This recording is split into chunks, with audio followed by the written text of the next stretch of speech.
used to be a store in my neighborhood called the Future Shop. Back in the 80s, it was a place of wonder. I used to love to go there and dream.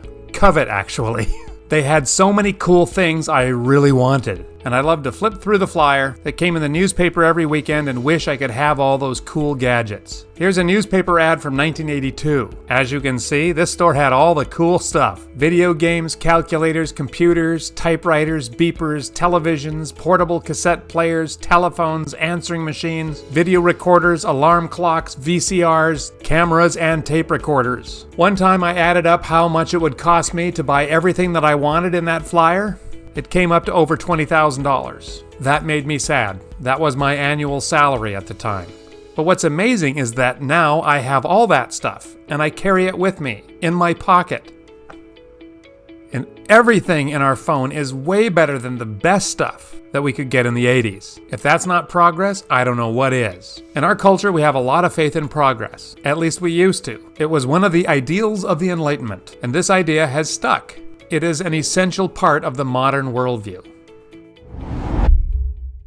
Yeah, there are some problems with this way of thinking. Progress is a myth. Many events of the 20th century knocked the crap out of the idea that we are on a steady progressive upward climb. But it still has tremendous staying power. This view assumes that people are basically good and that freedom is the goal of history. The story goes like this. Over the past 500 years, we have been gaining freedom. First from the church, then from the monarchs, then slavery, then God.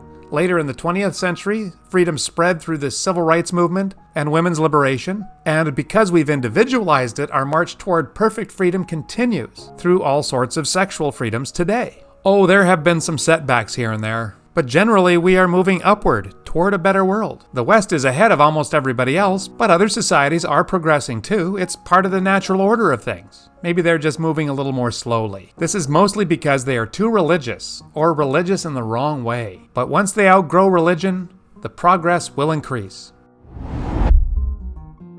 For many, this optimistic view of history has filled the gap created by the loss of religion. We hold, or held, a powerful faith in humanity's ability to achieve its utopian ideals. And like all faiths, this one too offers a form of salvation. There are a couple of problems with this view. Freedom is not the purpose of history, and human beings aren't basically good.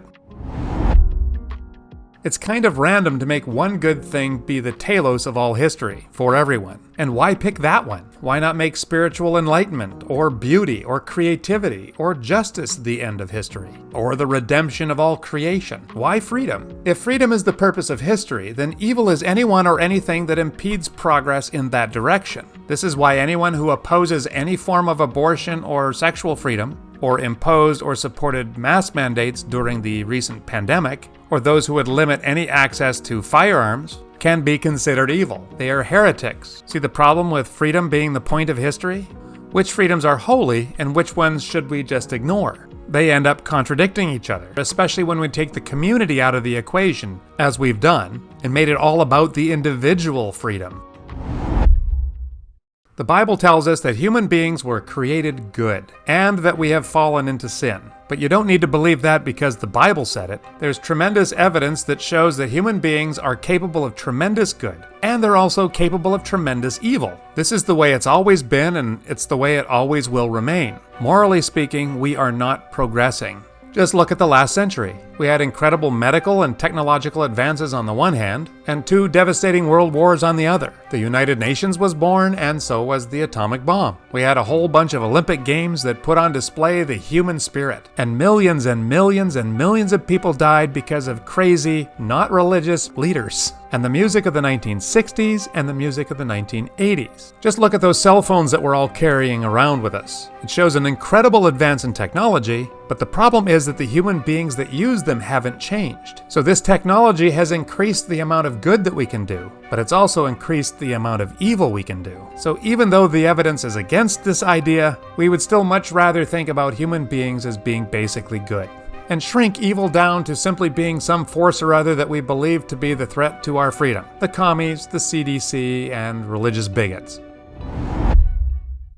The problem is that evil is not something that's just out there. It's in here. Alexander Solzhenitsyn puts it this way. The line between good and evil runs not through states, nor between classes, nor between political parties either, but right through every human heart. The only way for progress to continue is that we don't forget that evil does not come from out there, in those people. It comes from in here. So the solution to evil is not to obliterate our enemies. The solution to evil is a change of heart. Biblical authors thought of the heart differently than we do. Yes, they knew that the heart was the organ that kept the physical body going, but it was also the site of all intellectual activity, and it was where all the emotions lived, and it was your heart that guided you in making decisions between right and wrong. It was basically the center of the whole person, and Jeremiah says that our hearts are a mess. The heart is deceitful above all things, and beyond cure. Who can understand it? This is a pretty serious condition, and we will not get better over time. The best we can hope for as a species is to get better for a time. King David understood this. He understood that he could do nothing about his heart condition himself.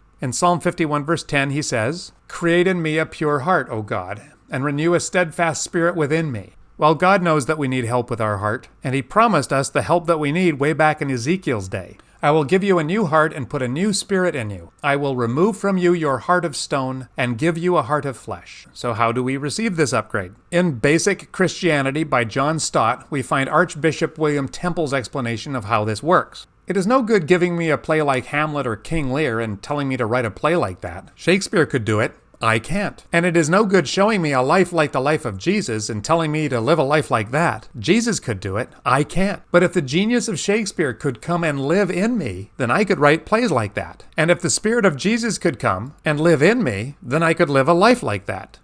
The line of moral progress is not inevitably upward, not if we don't take the human heart seriously. Human beings are capable of tremendous good, so we may again have another Mandela, or Gandhi, or Mother Teresa, or St. Francis, or Martin Luther King Jr. But unless we recognize that the true impediment to human flourishing is the evil that lurks in every human heart, we will again face evils as great as any we've encountered in human history. To think otherwise is a fantasy. Thank you, and we'll see you next time.